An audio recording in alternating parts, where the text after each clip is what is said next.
everything I thought that I had, I lost it. I started from -5, not 0, -5.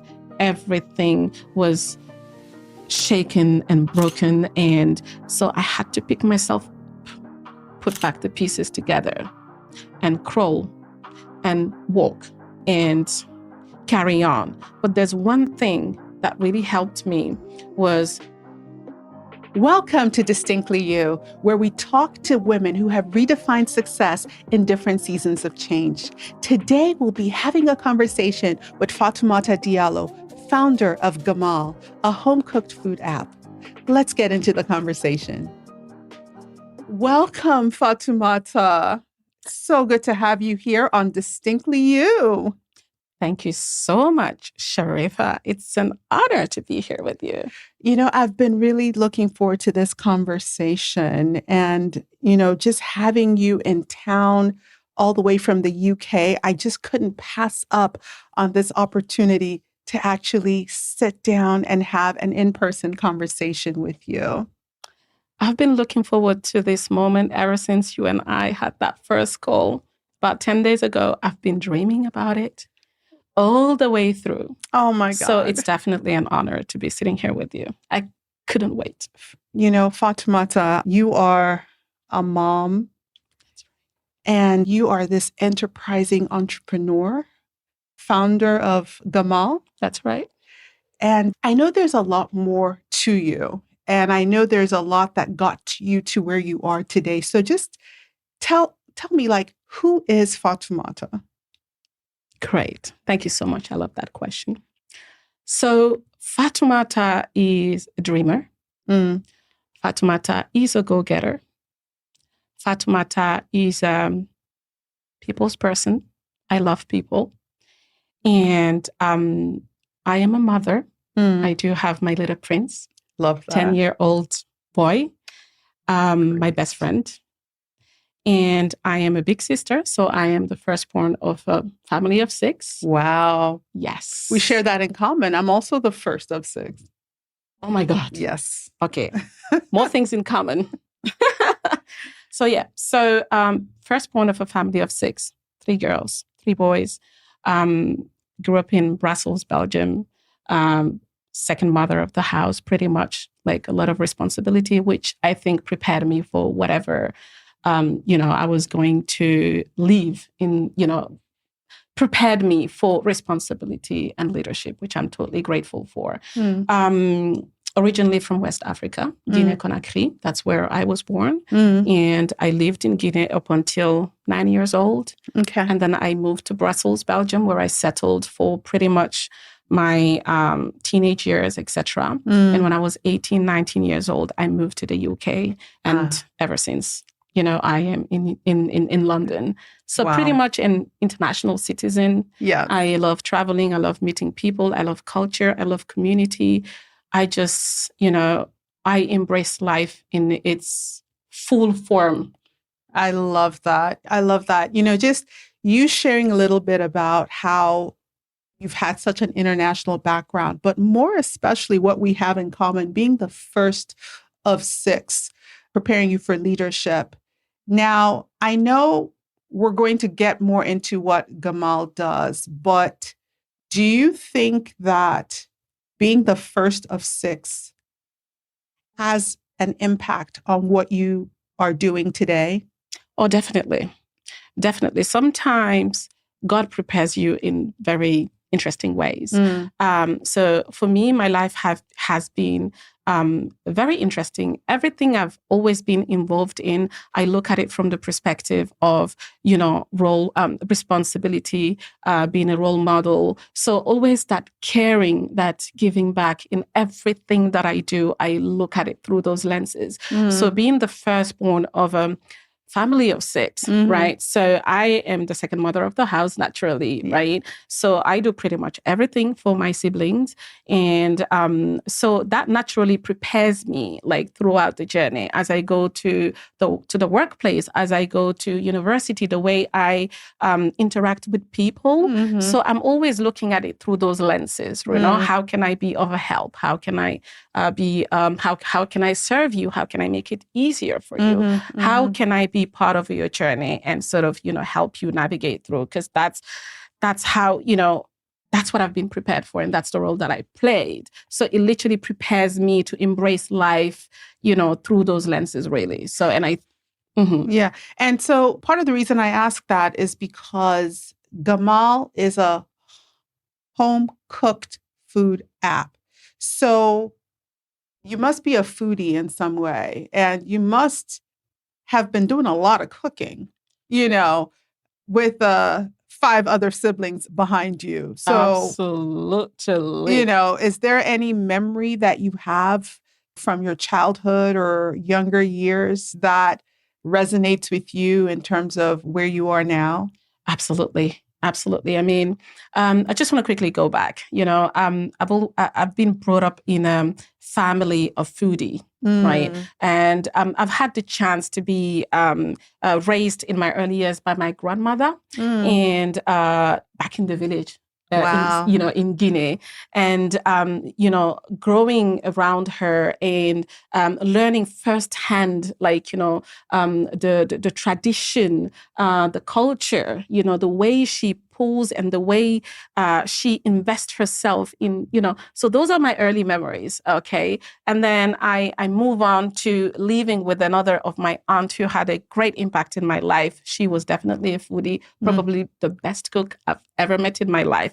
And then again with my mother. So when I'm coming to Belgium, I'm already pretty much mature, and I've had a lot of experiments with food. I'm actually a grown-up adult already, so wow. I can cook, I can pull off things. I'm my mom's second hand and also left hand. And so with my siblings, I used to pull things together for them when my mom was at work or she was in some community events or something like that. So that again, if I can say in a way, it's like my very first relationship with food and, sharing something of my own, when something that I'm so invested in, because when you're cooking, you're putting your heart into it. You leave your own personal signature. The way you mix all of the ingredients, and when people are coming together and they're enjoying this meal, they can feel a part of you, right? I totally agree. On this channel, one of the things that we talk about with women like yourself is the different seasons of change that we find ourselves in. And as women, we have so many layers to us. And I'm sure from the time you got from Belgium and you got to the UK, I'm sure you just didn't just get to this place you're right now in terms of with Gamal. What season did you find yourself in that you ended up transitioning to where you are now as a founder? So for anyone listening, in terms of, I'm sure there were struggles. I'm sure you didn't just wake up and just said, you know what, I've always known I wanted to have a home-cooked food app. How did you get here? I love that question, Sharifa. And that's a very deep question. How did I get to the decision, right? What gave me that prompt?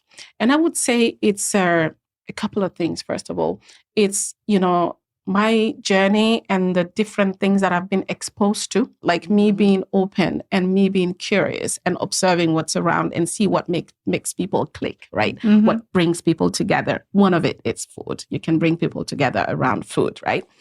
And then my journey, I would say, because Gamal, although I started officially the journey of Gamal 7 months ago, Gamal has been with me for the past 4 to 5 years. When I was doing my master's degree in London, at the time I was doing a part-time customer service role in one of the largest retail stores in London. But I also decided to do like another part-time job. And then I decided to do part-time cleaning. It was very convenient, and I tell you what I loved about it is that I had like a small portfolio of clients, and in my free time, we had an agreement, like, I would go to their places when they're at work, and then I'll do 2 hours here. And it was okay for me, right, to do whatever I needed to do. Okay. So, and it was okay because I'm like, if I can clean my own house, then I can clean somebody else's house and make it as clean as mine, like literally putting the intention into it. So one day, though, I did 3 back-to-back, and I got in my own house. And now I was getting into my own kitchen and having to pull dinner together. And Sharifa, I was exhausted that day. I was totally exhausted. And now I look at, my ingredients, and I'm like, God, I wish it was actually cooking that I was doing in these people's house, because I love doing this so much. I would never exhaust myself because for me, food is relationship, right? When I'm cooking, I enjoy the process of cooking. Every stage of it, I enjoy it. It's not like, like some homework or something heavy on your shoulders, or like you just want to avoid it. I enjoy the whole process. So I'm like, if this is what I'm doing, I would never exhaust myself. I wish this is what I was doing. I just wanted to kind of backtrack a little bit, because there's something that you said while working your part-time job, one of your part-time jobs, cleaning, you got to a place of exhaustion. Yes. You got to a place where you felt like, gosh, I really wish I could be doing something more fun. Yes. Something that I enjoy doing, like cooking. Yes. And that was like the first light bulb moment that went for you. Exactly. Now, I can relate. While I was in college, I remember working multiple jobs, waiting tables, God knows, telemarketing, shoe store. I remember doing it all. And I remember just always thinking, especially waiting tables, that, I do not enjoy this, but I'm going to do it so well, so I will never have to do this again, right? So what you're saying in essence is there's almost like a turning point that you got to. Yes. A place of exhaustion, a place where you felt like there has to be a better way. Yeah? Absolutely. And so I guess my question to you is there one word you would use to sum the season that you felt you were in that prepared you for the season you are in right now as a founder? What one word would you use to describe that season as something that a person could pay attention to say, you know what? Enough is enough. I'm ready for more. Okay, maybe finding a word is going to be a little bit challenging, but here's how I want to coin it. Sometimes when you think you're at your lowest, it's actually your turning point. It is the moment the door is about to open. So I would say be open to absorb and learn and pick up the little signals, because those signals are there. Most of the time we don't see them. But for me, you see, that's one of the wake-up calls or one of the turning points. And that's not the only thing, because my journey then continued. And it was only recently that I decided, actually, you know what? This is now the moment. There's no more running away from it. Because, the moment you're like, okay, because it took me some time to negotiate with myself to say, actually, you know what, you could do that. This is how it looks like. All you have to do is to study, understand the system, understand how it works, what it takes, and you can. It's not only you. It takes a lot of expertise and talent around you. So just accepting it was a win for me too. Because as women, sometimes we struggle with the imposter syndrome, Absolutely. right? She's like, no, not you. It's got to be somebody else. Or not you. You need to have X, Y, and Z. You need to have more experience. You need to have more money. You need to have all before you start, right? So these are things that would hold you back. And for me, it held me back for a very long time. But again, it wasn't the right time yet. Because sometimes certain things, you need to nurture it with you for some time until you're somehow ready. And then you just, boom, open up. So for me, it took me a couple of turning points. And couple of like I went because after that I went to work in the corporate world for a company that's a leader in leadership transformation, strategy, like working with leaders to enable them to go to the next stage and working with big corporate companies. So again, I went there and I learned so much. I was around like one of the top thinkers, like, working in Fortune 500 companies. So being around those leaders, understanding how they think, how they operate, how they behave, what they read, everything. So for me, as a young executive, I am in that environment and I'm, oh my God, this is the best place for me to be right now because I'm learning so much. I'm learning from the CEOs. I'm learning from the managing directors. I'm learning from the design thinkers themselves. I happen to be in the same room as them. So I'm like an empty sponge, just grabbing, absorbing everything. And what I take from there, absolutely amazing. But then again, another turning point. COVID hits, redundancy, a lot of people are just let go. And I'm one of those, right? And I'm like, whoa, well, I wasn't prepared for this, but it is what it is. So now let's move on. So when I had put my idea in the drawer because I felt that I needed to learn more, to be more, to have more in order to start, now that's over. So, okay, actually I can pick it up and see how far I can get to. And then during that same moment, a lot of turbulence is going on in my life, right? Yes. So I separated with my ex-husband, and then so went through a lot of housing challenges, like facing pretty much homelessness, I would say, with my son. So it was a moment of survival. But I want to say I learned such great lessons during that period that enabled me to revisit again, the idea, right? So I want to just backtrack a little bit to something you just said. For that young immigrant girl who looks at you and says, wow, how did she do it? Who is going through struggles of survival, struggles of how can I make ends meet? Your story will definitely resonate in a sense of like, if she can do it, then I can do it too. Now, you just said something that a lot of women have gone through, and it's something that unfortunately people can easily use as an excuse of why they can't do something. And you mentioned dealing with a separation with your husband at that time, and you have a son.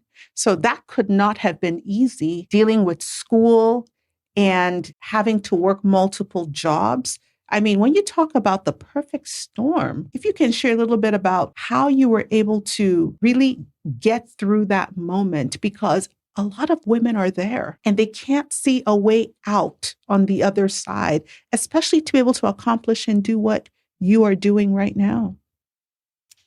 That's a very awesome question. And I want to say that during that time, it was one of the most, I don't like the word challenging. I don't like the word obstacles. I think everything that comes our way is meant to lead us to something positive, right? So, and that's why I'm going to phrase it as it was a very interesting period of my life, because everything I thought that I had, I lost it. I started from -5, not 0, -5.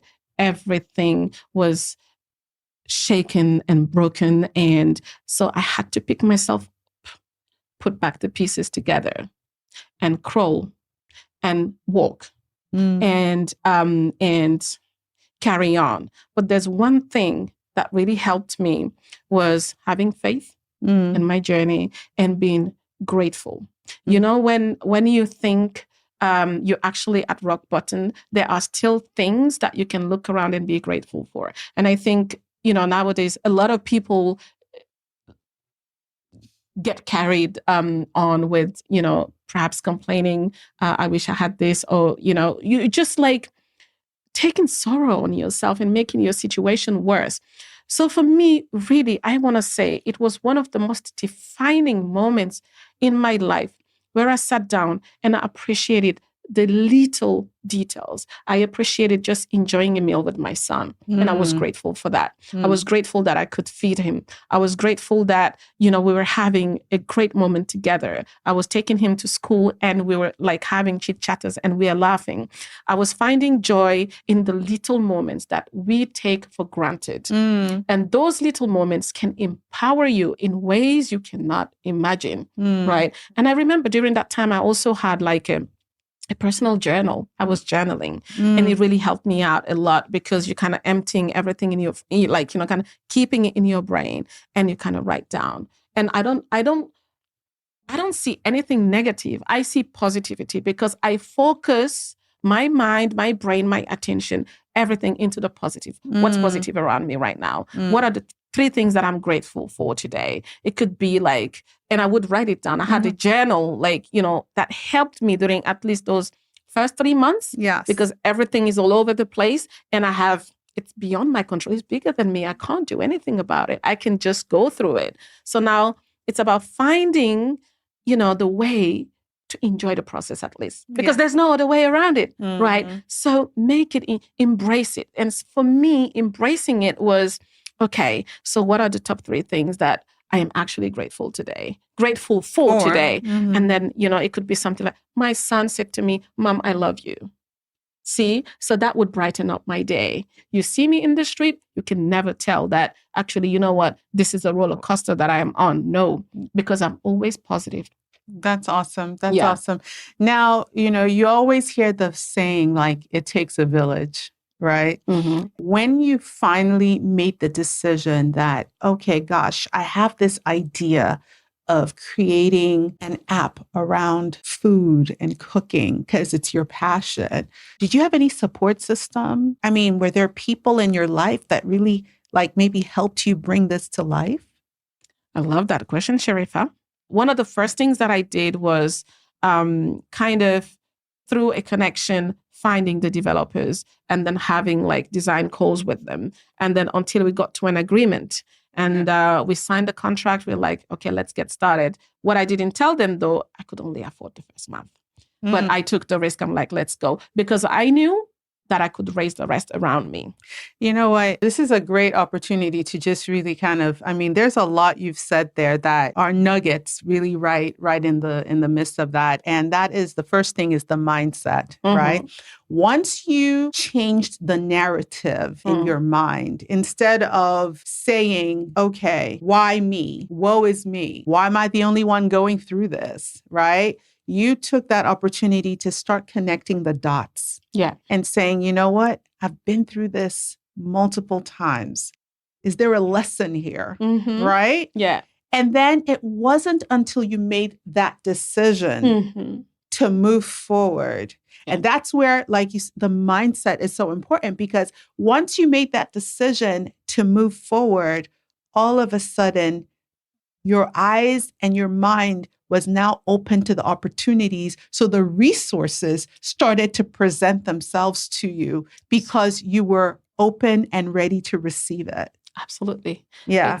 I couldn't say it any better. Yeah. Sharifa. So, the signs are there. But if you're looking at it from the wrong mindset, you're not going to see the signs because you are in a mode where you're complaining.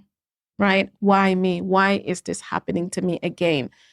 If you look at it from another perspective, it could be a sign that you have to do something different. Correct. You need to decide. You need to take action. You just need to, like, if you were taking right turn all the time, how about trying a left turn this time and see where it leads you? So, like, being open to those little nuggets, those little signs we get sometimes and we don't pay attention to it, right? Because when you're going through turbulence, there's a message there for you. But you can only uncode the message if you look at it through the right, with the correct lens and the right mindset. I love that. Yeah. I love that. Yeah. Now, as it relates to the season you find yourself in now, right? So you are in a building season, I think, right? That's right. In terms of after making the decision to start this company. First, I guess, before we even go further, what does Gamal mean? How did you even come up with that name, Gamal? Oh my God, I love that question. So Gamal comes from my mother language, Fulani. I'm West African. I'm Fulani. And Gamal means to eat. And it comes from the word nyamu, nyamal. So if you can you try to pronounce that? Okay. Nyamal. Yaman. Nyamal. Nyaman. You see, it's very difficult for you, right? So then I knew two things. I knew that what I'm going to build is for the world, just like Amazon is to the world, just like Facebook is to the world, just like Uber, IKEA. All these companies, they have a very friendly, simple, easy name to pronounce for everybody, whichever part of the world you're in, right? Right. So I knew that the name that I would come up with had to be simple and easy and memorable for everybody to pronounce. That was the first rule. Second, I love my traditions. I love my culture. I love where I come from. And I thought I need to honor, where I come from, where I was born. So therefore the name Gamal, but Nyamal is the source. But then not everybody can pronounce it. So what I did is to remove that little N, and then it becomes Gamal. And Gamal, everybody can pronounce it. It's easy. And Gamal means to eat in Fulani, actually Nyamal, but Gamal, right? We derived it from there. And then in Arabic, it means beauty, right? So that's the whole sort of thinking process behind it. But Gamal is giving honor back to my roots. But it is for the world. It's an invitation to the world, and it is for the world. Right. So I love that. And so in terms of, because I know you're still in the building phase, building season right now, in terms of with the company. So is Gamal going to be focused on West African food, or what kinds of foods are you envisioning that Gamal is going to be, curating? Fantastic. Another question, which I love. So Gamal, look at it this way. Gamal is your international passport to authentic homemade food worldwide. Told you when we started, I love culture. I love community.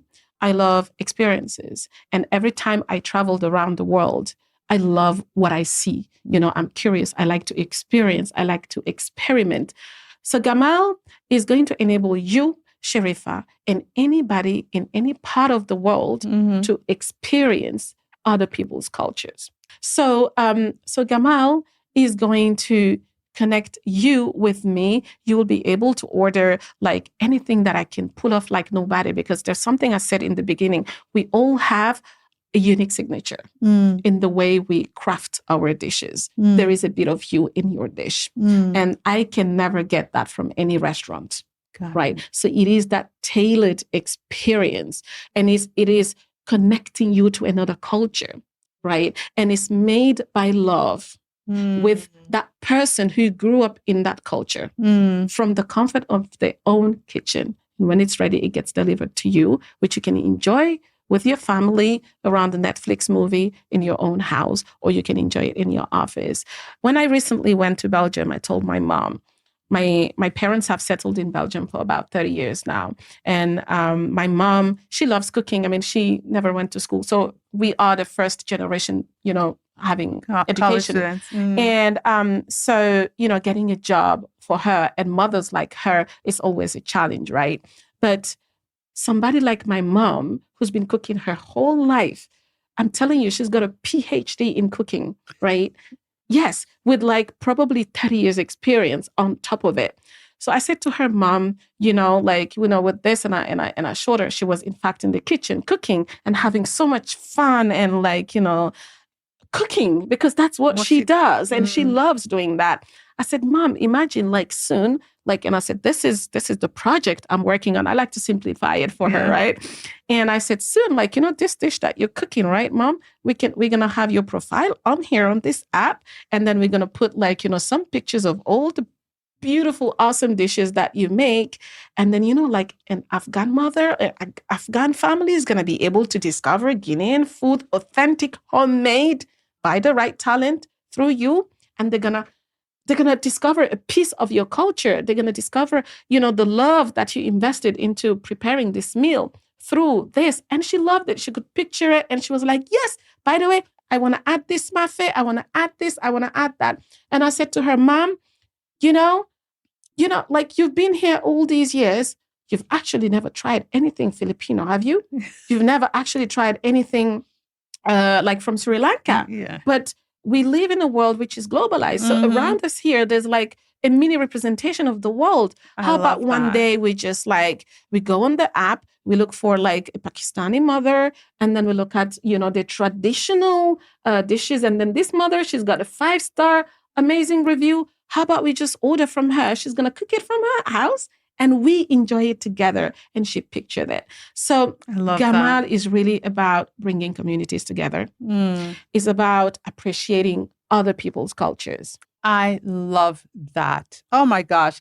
I cannot wait for this app to be ready and to know that, I am also very thankful that you were very aware of yourself in the midst of what was a challenging time for you, in the midst of an exhausting day for you to be able to connect the dots and be able to have made a statement like, oh, I wish I could just cook. And all of a sudden, from that, what you just explained has come up is absolutely brilliant. And I guess my question for you, right now is what's next? What can we expect next from you in terms of in this season that you find yourself with Gamal? What's next? What can we look forward to in terms of what you're doing right now? Thank you so much. So what's next? We are in the middle of building. We are ready with the app. The Gamal app is ready, is fully operational. I have tested it personally. I've created my profile. I've added some of my own personal recipes. And because I'm so curious about the world, so I tend to mix different cultures. So I would cook something African with some Indian spices or with a Jamaican twist. So, because that's just like me, right? So I've been testing it. And the next step for us, what we are working on right now is doing a pilot with a small group of people to test the functionality of the app, to test the different touch points. What's the user experience? What's the customer experience? How does it look like? How does it feel? What are their feedback? And what is it that we need to change? Or what is it that we need to revisit, right? So now we want to look at it through the lens of the users.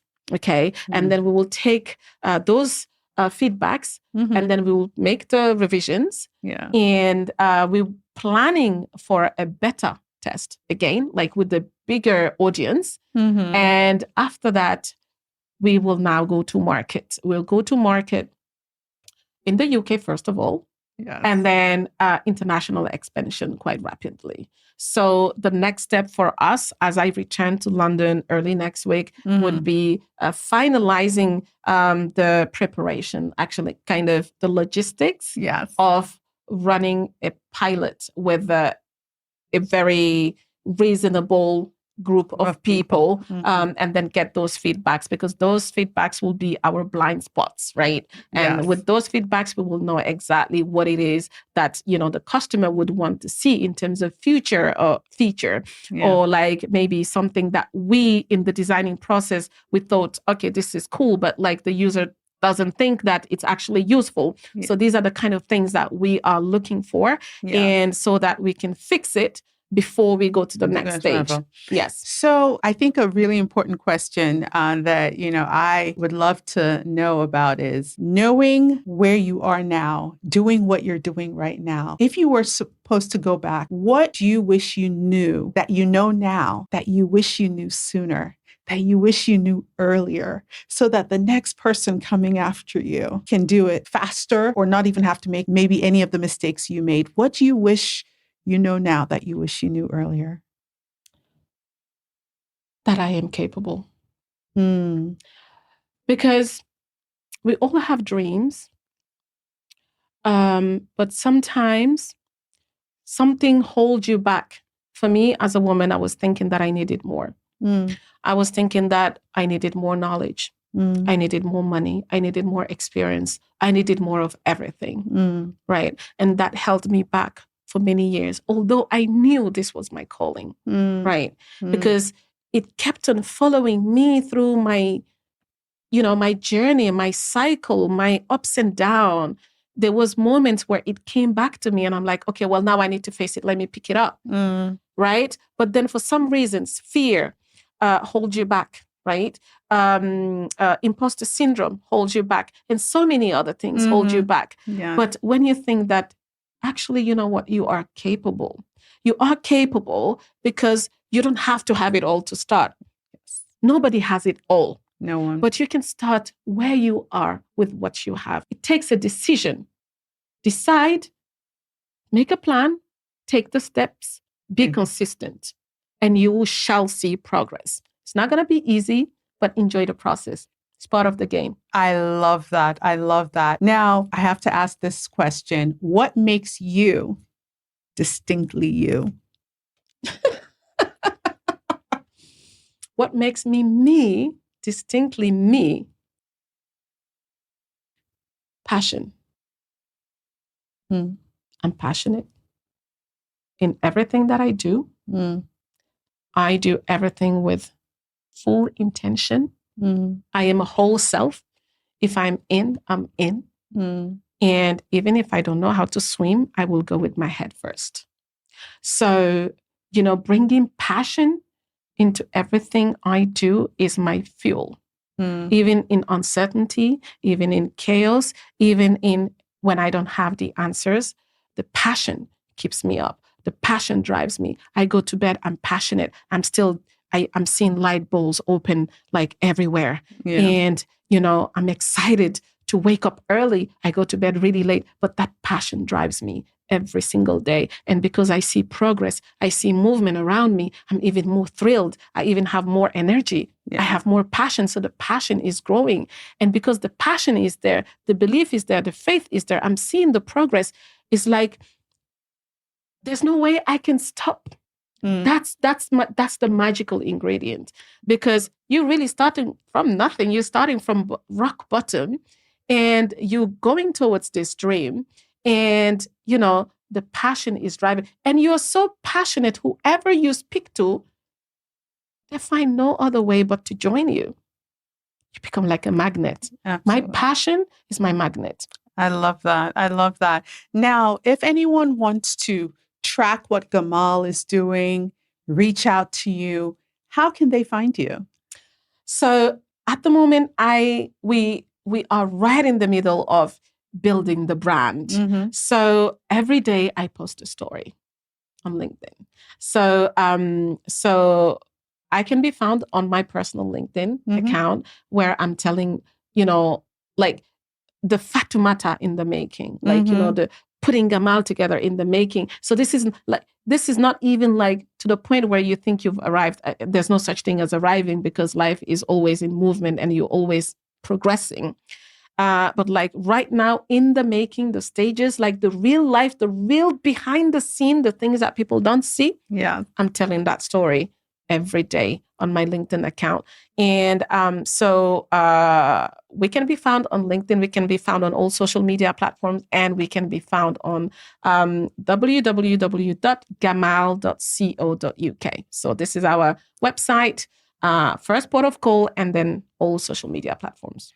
Fantastic. Fatoumata, thank you so much again for joining me today. Great conversation. A lot of nuggets dropped there, and your story is phenomenal. Thank you so much, Sharifa. It was an honor to be here. Thank you so much for having me. Did such a great job. Thank you. Great job.